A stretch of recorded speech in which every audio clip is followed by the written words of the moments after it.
Olá pessoal do Bocaina, eu sou o Lucas Perillo e agora eu vou ter o prazer aqui de conversar com o João Henrique. Prazer enorme, primeiro porque a gente se conhece desde o início da graduação, né? E há algum tempo o João foi fazer os seus trabalhos no norte do Brasil, na Amazônia, e agora veio aqui nos visitar, que depois está indo para o doutorado de sanduíche. Então, esse doutorado. Oi, João, prazer conversar com você. Primeiro conta um pouco do seu histórico mesmo. Beleza. Prazer, pessoal da Bocaina, aqui um alô. Agradecer aqui ao Lucas o convite. Sou o João Henrique, eu fiz a graduação aqui na UFMG, me formei como licenciado em 2007 e em 2008 eu fui fazer o meu mestrado no Instituto Nacional de Pesquisas da Amazônia, no programa de pós-graduação em Biologia de Água Doce e Pesca Interior. Então foi uma mudança radical, sair aqui dos nossos ambientes de Mata Atlântica e Cerrado para um bioma amazônico. Então chegando lá, eu trabalhei durante o mestrado foi o meu primeiro contato com o ciclo do carbono, com a biogeoquímica do carbono, dentro da ecologia de ecossistemas. E onde eu desenvolvi minha dissertação de mestrado foi no Rio Negro e num lago associado ao Rio Negro, que é o Lago Tupé, onde eu investiguei dois processos envolvidos no ciclo do carbono, que é o processo de remoção do carbono por luz solar e por bactérias, e como que os dois processos se complementam na degradação e no ciclo do carbono em ambientes aquáticos. Então, terminando o mestrado, eu trabalhei num projeto, um PCI, né, um Programa de Capacitação Institucional, onde eu tive o prazer de trabalhar nesse projeto também com os ciclos do carbono e do mercúrio, e onde a gente fez diversas coletas ao longo do Rio Negro, um trecho de 800 quilômetros, e no Rio Solimões e seus principais tributários, num trecho de 1.100 quilômetros, da parte do Madeira até o Juruá. Então, bastante hora embarcada aí nos rios amazônicos. E agora, em 2013, eu comecei o meu projeto de doutorado, já focado principalmente na dinâmica do CO2 dentro do ciclo do carbono na ecologia de ecossistemas.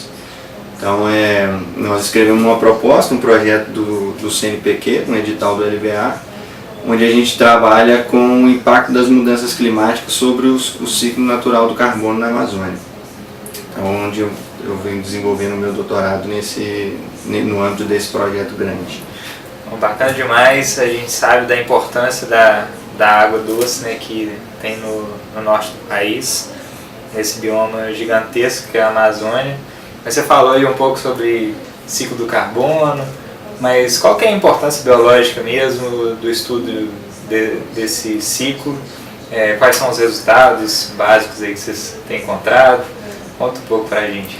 Então, dentro da ecologia de ecossistemas, eu costumo fazer a analogia que quando a gente está estudando no nível ecossistêmico, a gente procura olhar o ambiente como um paciente. Da mesma forma que a gente vai ao médico, o médico faz perguntas do nosso estado de saúde, né, investigando uma potencial doença. A ecologia de ecossistemas, dentre diversas disciplinas, ela puxa um pouco dessa investigação. E o ciclo do carbono ele entra nesse contexto porque a gente pode pensar na questão do metabolismo, né? Como se a gente comparar os ambientes amazônicos aqui que são ambientes muito quentes, a gente pode fazer uma analogia entre uma pessoa um pouco mais gordinha e uma pessoa magra, como que o metabolismo das duas pessoas se difere. Então, assim, a gente tem um metabolismo muito acelerado no magro e um metabolismo um pouco mais lento numa pessoa mais gorda. Então, a gente pode pensar nessa analogia, comparando os ambientes temperados, mais frios, com os ambientes mais quentes. Então, é interessante, se você for numa floresta, num ambiente temperado, você tem diversas árvores caídas, o processo de decomposição é mais lento. Não sei, quem já teve a oportunidade de fazer uma caminhada numa mata amazônica, é impressionante porque é uma mata que você consegue caminhar tranquilamente porque o carbono, a matéria orgânica, cicla de uma forma muito rápida. E os ambientes aquáticos, né, quando a gente pensa no Brasil e na importância hídrica da bacia amazônica, é uma dimensão de bacia, que é a maior bacia do mundo, e a gente tem as áreas que são alagáveis, que nós temos 800 mil quilômetros quadrados de áreas que são alagáveis na bacia amazônica, só na parte baixa, né, da bacia amazônica, que tem as cabeceiras dos Andes que a gente nem estão nessa conta.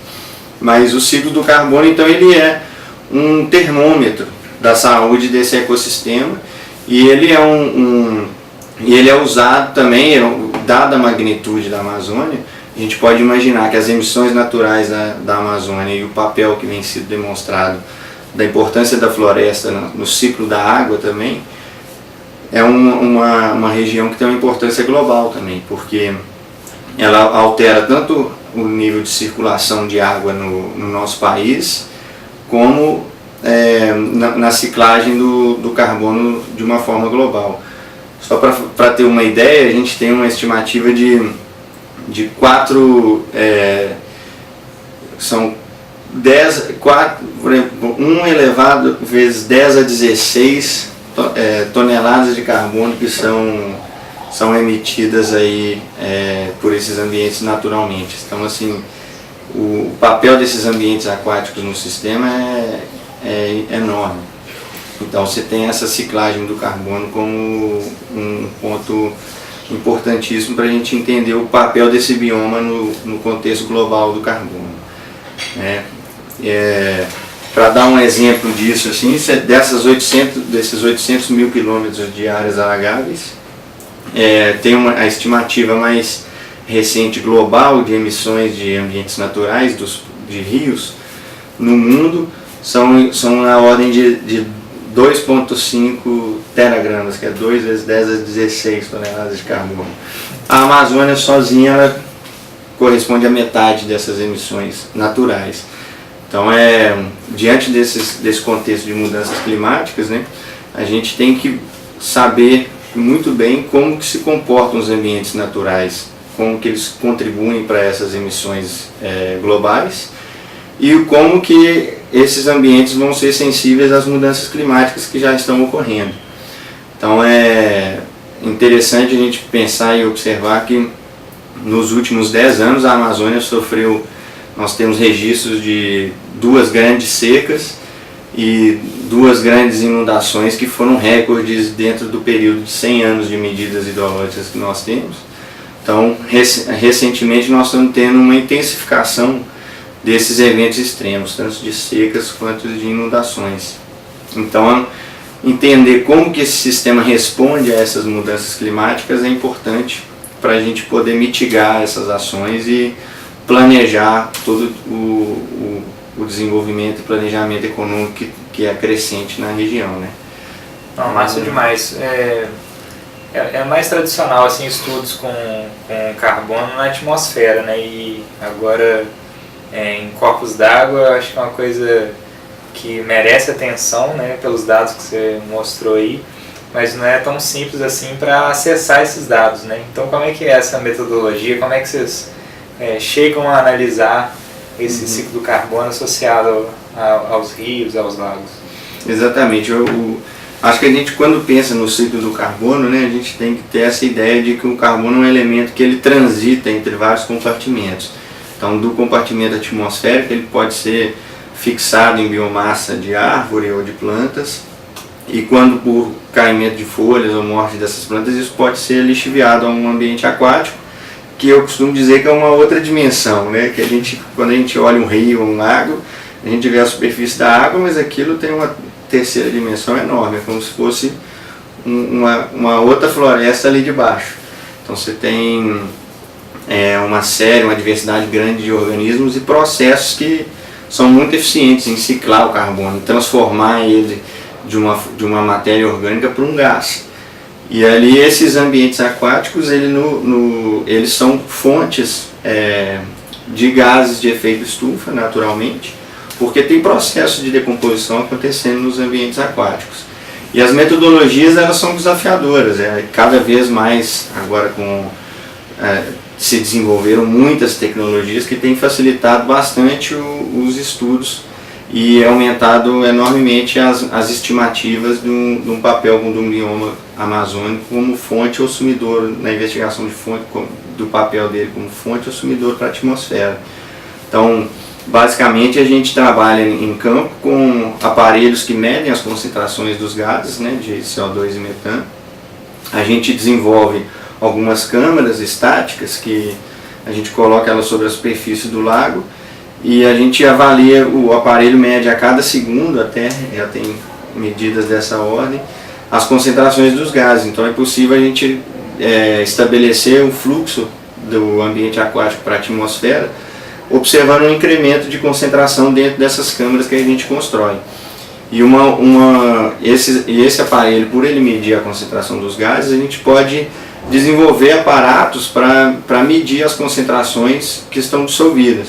Até no doutorado a gente desenvolveu um aparelho que foi uma metodologia proposta por um belga em 2001, que nada mais é do que um aerador, é um cilindro com umas bolinhas de gude, onde a gente bombeia a água para dentro desse cilindro e ele equilibra, ele está na mesma pressão atmosférica, então você está constantemente entrando água com o gás dissolvido. Quando ele passa por essas bolinhas, o gás que está dissolvido na água, ele sai dessa fase líquida para uma fase gasosa, que o aparelho capta essa concentração e mede. Então isso mede essa concentração. Então a gente é capaz de saber quanto que tem naquela água.